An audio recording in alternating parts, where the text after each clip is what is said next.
Hello and welcome to another episode here in Yabong Pilipinas. For this episode, we will talk about the insect metamorphosis. Ayan, so we have the Ametabolous, Paurometabolous, Hemimetabolous, and Holometabolous. For this episode, you can number your papers from 1 to 7.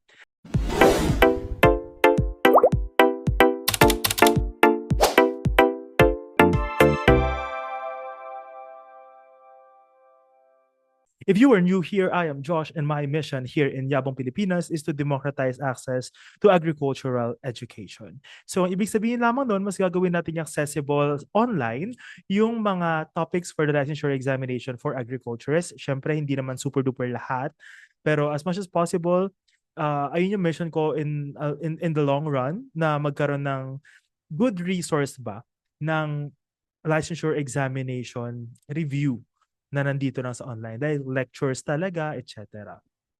So yeah, for this video, we will talk about insect metamorphosis.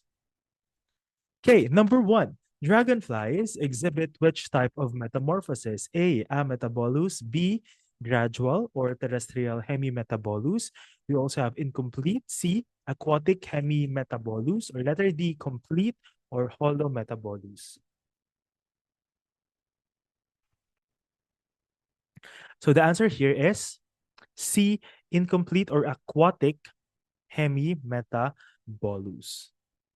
Next, a student observes an insect larva that looks nothing like the adult form, feeds on different food, and later transforms into an adult during the pupal stage. Which type of metamorphosis is this? A. Gradual metamorphosis. B. Incomplete metamorphosis. C. Ametabolous metamorphosis. Or letter D. Complete metamorphosis. So the answer here is letter D. Complete metamorphosis. Number 3, which of the following insect orders undergo complete metamorphosis? A. Orthoptera and Hemiptera. B. Ephemeroptera and Odonata. C. Coleoptera and Lepidoptera. Or letter D. Thysanura and Collembola. The answer here is letter C. Coleoptera and Lepidoptera. Number 4, an insect is found in its immature stage with developing wing buds. It looks similar to the adult and feeds on the same plants. Which type of metamorphosis is most likely?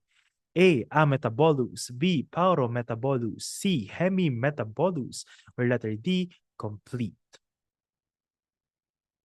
The answer here is letter B.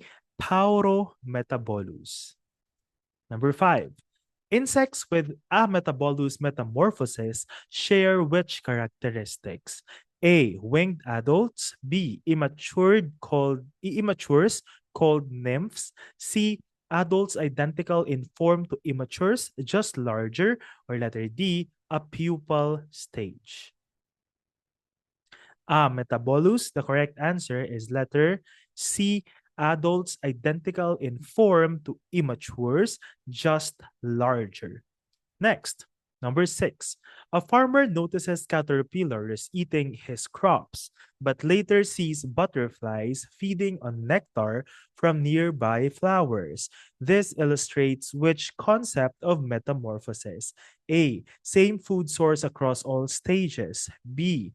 Complete metamorphosis with different food sources for larvae and adults. C. Gradual metamorphosis with wing buds. Or letter D. Ametabolous growth with no change. If you need more time to answer, kindly pause the video. But the answer here is letter B. Complete metamorphosis with different food sources for larvae and adults. So, tingnan nyo na lang yung mga examples. Sila ay mga complete metamorphosis. Number 7, which statement about insect adults is true across all metamorphosis types? A. Adults continue growing in size. B. Adults are primarily focused on reproduction. C. Adults always live longer than immature stages. Or letter D. Adults always feed on the same food as immatures. The answer here is letter B. Adults are primarily focused on reproduction. Okay. Yan, simulan na natin yung discussion. This will be a very quick video. After neto, sige, balikan na lang ulit natin yung mga yon kung nakita natin para makita natin kung magi-increase yung tama ng ay magi-increase yung number ng tama nyo doon sa quiz na yon, yung 7 items na yon. Okay. Let's start with Ametabolous. Kapag sinabing Ametabolous, di ba sabi ko, even in crop science, in other subjects, pwede niyong gamitin yung mga prefixes as context clues. Ibig sabihin yung parang anaerobic. Ametabolous. Di ba? Ano pa ba yung mga may A? Anaerobic, anoxic, yung mga yan. So kapag may ibig sabihin nun, no. So Ametabolous, no metamorphosis. From the term itself, no metamorphosis, ibig sabihin, sabi nga kanina sa isang question, lalaki lang sila ng itsura, pero same na same pa rin sila. Halimbawa na lamang, itong nasa picture dyan, that is the life cycle of a silverfish. So, yung juveniles, kapag sinabing juveniles, mga mas bata, juveniles resemble adults. So, kung ano itsura ng juveniles, ganun din yung itsura ng adults. Except for undeveloped genitalia. Siyempre, sa adult, mas develop na yung kanilang genitalia for reproduction. So, ang nangyayari lang dito is nag-i-increase ang size noong insect. Ayan. So, here it is in the case of silverfish. So, no major body changes from juvenile to adult. Okay, next. Yung feeding and habitat ng juveniles ay parehas naman sa adults. So this can be found in apterygotes or yung mga wingless insects natin. Halimbawa na lamang, o sige, pwede nyo itong i-add dun sa ating mga, what do you call this? Inaral na insect orders. Sa order na Thysanura, ayun, kasama doon yung silverfish, tas yung firebrats, sila yung karaniwan na merong Ametabolous na kind or type ng metamorphosis. Again, Ametabolous, walang metamorphosis. Ngayon, pumunta naman tayo sa Paurometabolous or ang another term niya is gradual metamorphosis. So kapag gradual metamorphosis or Paurometabolous, meron siyang tatlong stages. We have the egg, we also have the nymph, and we have the adult. Ayan. So, 3 stages. May egg, may nymph, at merong adult. So, ang nymphs, it may resemble the adult. Almost pareha sila.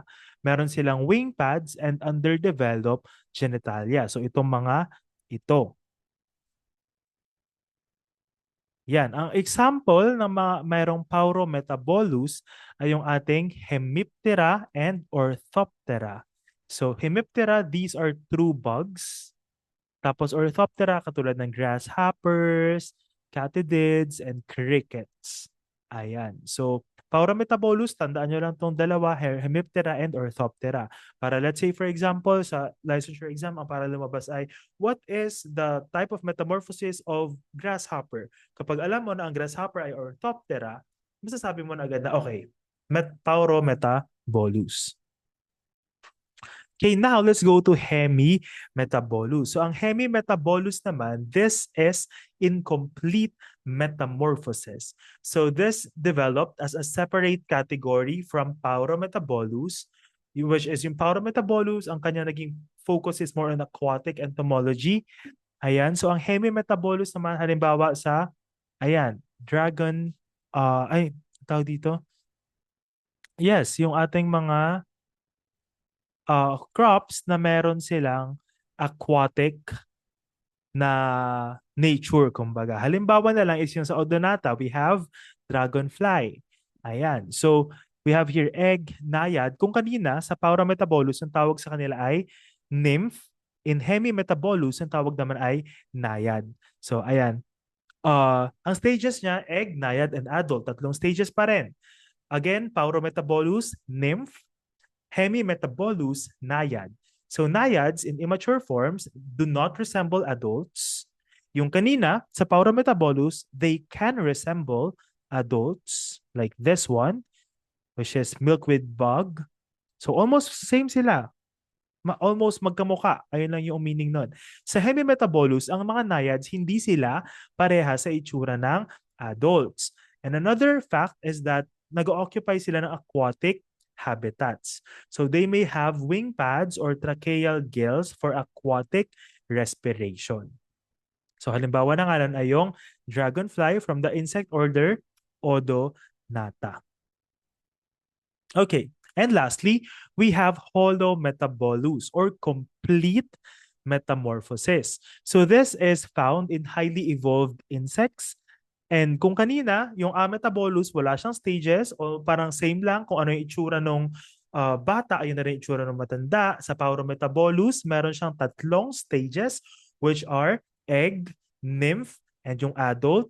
Sa Hemimetabolous naman, tatlo rin yung kanyang stages. Ang difference lang niya, ito ay more concentrated sa aquatic environments. Example ay sa dragonfly or the order Odonata. Tapos, tatlo rin yung kanyang stages, egg, naiad, and adults.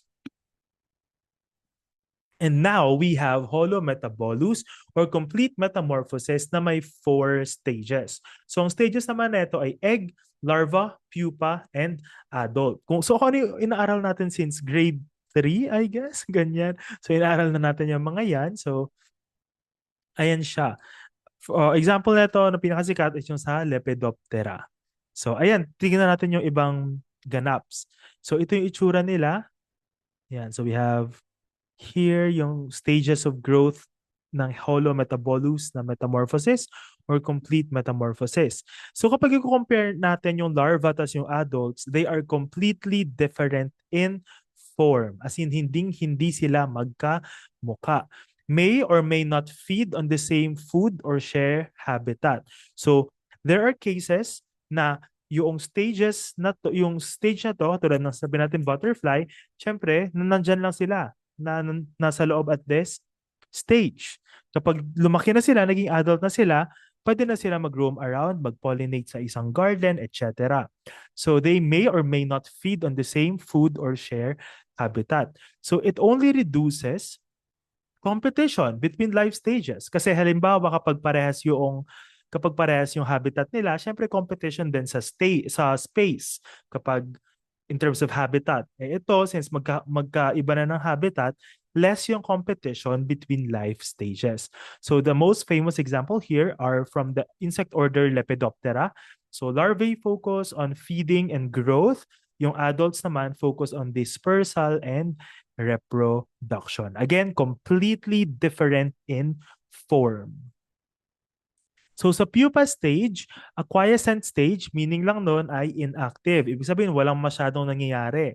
To quote Judy Ann Santos, walang nangyayari. Joke lang. Ayan, baka hindi nyo na alam yan siya. Anyway, so major transformation from larva to adult occurs. So sa pupa na stage. So examples of Holometabolous insects include, ayan, Lepidoptera, yung moths, butterflies. We also have Hymenoptera. Ayan, ants, bees, wasps. We also have Diptera, flies, mosquitoes, and others katulad ng beetles and fleas. Ayun. So sa Holometabolous, mas marami yung nakapaloob doon ng mga insect orders na example ng metamorphosis na complete. And I think that's it for this episode. Pero sige, try nating balikan yung questions kanina, get another sheet of paper, tapos itry nating sagutan ulit. Okay? Okay. Number 1. Dragonflies exhibit which type of metamorphosis? A. Ametabolous. B. Gradual. C. Incomplete. Or letter D. Complete. Okay, nakita na natin yung kanina. Dragonflies from the insect order Odonata. So sila ay incomplete or aquatic hemimetabolous. Ametabolous. Next, a student observes an insect larva that looks nothing like the adult form, feeds on different food, and later transforms into an adult during the pupal stage. Which type of metamorphosis is this? A. Gradual metamorphosis. B. Incomplete metamorphosis. C. Ametabolous metamorphosis. Or letter D. Complete metamorphosis. Okay, looks nothing or completely different like the adult. So ang sagot ay D, complete metamorphosis. Number 3, which of the following insect orders undergo complete metamorphosis? A, Orthoptera and Hemiptera. B, Ephemeroptera and Odonata. C, Coleoptera and Lepidoptera. Or letter D, Thysanura and Collembola. So the answer here is Coleoptera and Lepidoptera. So again, ito ay, kung Odonata nandiyan, ito ay Hemimetabolous, ito Orthoptera and Hemiptera. They are Paurometabolous, and we have here Thysanura, yung silverfish natin, they are, ang kanilang type of metamorphosis ay Ametabolous. An insect is found in its immature stage with developing wing buds. It looks similar to the adult and feeds on the same plant. Ayan. So which type of metamorphosis is most likely? Again, kapag almost similar sa adult, the answer is Paurometabolous. Okay, number 5. Insects with Ametabolous metamorphosis share which characteristics? A, winged adults. B, immatures called nymphs. C, adults identical in form to immatures, just larger. Or letter D, a pupal stage. So the answer here is adults identical in form to immatures, just larger. Number 6, a farmer notices caterpillars eating his crops but later sees butterflies feeding on nectar from nearby flowers. This illustrates which concept of metamorphosis? A, same food source across all stages. B, complete metamorphosis with different food sources for larvae and adults. C, gradual metamorphosis with wing buds. Or letter D, Ametabolous growth with no change. So the answer here is letter B, complete metamorphosis with different food sources for larvae and adults. And lastly, which statement about insect adults is true across all metamorphosis types? A, adults continue growing in size. B, adults are primarily focused on reproduction. C, adults always live longer than immature stages. Or letter D, adults always feed on the same food as immatures. The answer here is letter B, adults are primarily focused on reproduction. That's it for this episode. Thank you very much for listening. If you have higher score dun sa ating post, test, kumbaga, or post quiz, you can like, subscribe, and click the notification bell para ma-update ka whenever Yabong Pilipinas will post videos like this, episodes like this. I hope you all the best in your review in the licensure examination. I hope that you pass your licensure. And at the same time, please share this to the people that you love, to the people that you want to pass the licensure exams with, because they may need it. Anyway, thank you very much for listening. See you in the next episode. Bye.